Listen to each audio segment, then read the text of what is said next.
نن چې له کار نه ستړی راورسېدم ګورم چې د کور مخې ته مې یو کاټن ایښی دی. نو پرته له ځنډه مې دا کاټن راواخیستو راننه مې کړو ځکه زه پوهېدم چې په دې کاټن کې به څه وي. خو راځئ چې تاسو ته یې هم وښیم. خو له بده مرغه دا به 2 کاټنه راغلي وي خو دا یو کاټن دی. نو همدې لپاره مې زر میز چمتو کړو ورته تر څو وګورو چې څه دي پکې. سلامونه ملګرو، دا کاټن کتابونه د یوې نیمې میاشتې انتظار وروسته ایله نن راورسېدل. نو دا 2 کاټنه کتابونه وو، خو له بده مرغه یو کاټن یې له کابل نه دی راپرېښی، همدې لپاره هم د یو کاټن رارسېدلی دی. نو راځئ چې وګورو په همدې کاټن کې کوم کتابونه دي، تر پایه راسره پاتې شئ. فکر وکړئ او شتمن شئ.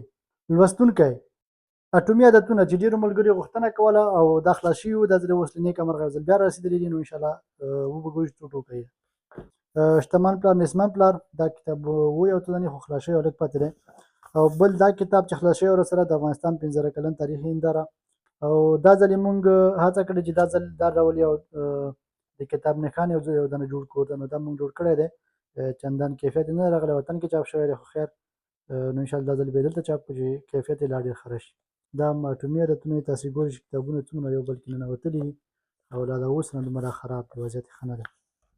او دا هم د پښتو پښتانه تاریخي ریښې کتاب و چې دا هم ملګرو غوښتنه کوله راسره شوی او راغلی دی اوس. دا هم هغه فکر وکړئ شتمن شئ. او بل یو دا کتاب چې ډېر ګټور کتاب و، ما یو ځل یې مطالعه کړو، ډېر ښه کتاب، همدې لپاره مې وغوښتل چې ځل بیا را چاپ کړي راویلېږي.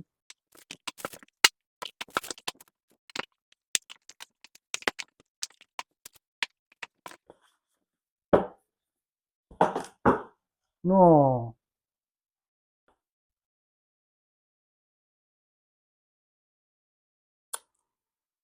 ما ګل له ځمکې لاندې ولوېدو، پرېږده ورکوي. او دا هم ټول مغه کاټونه دي چې د هغه دي نښانونه د کتاب منځ لپاره.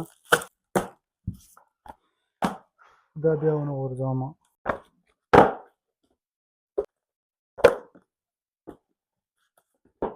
دا ځل مې تر ټولو ډېر اټومي عادتونه راوړي دي، ځکه دا یو ښه کتاب دی او ډېرو ملګرو یې غوښتنه کوله، راسره خلاص شوي وو.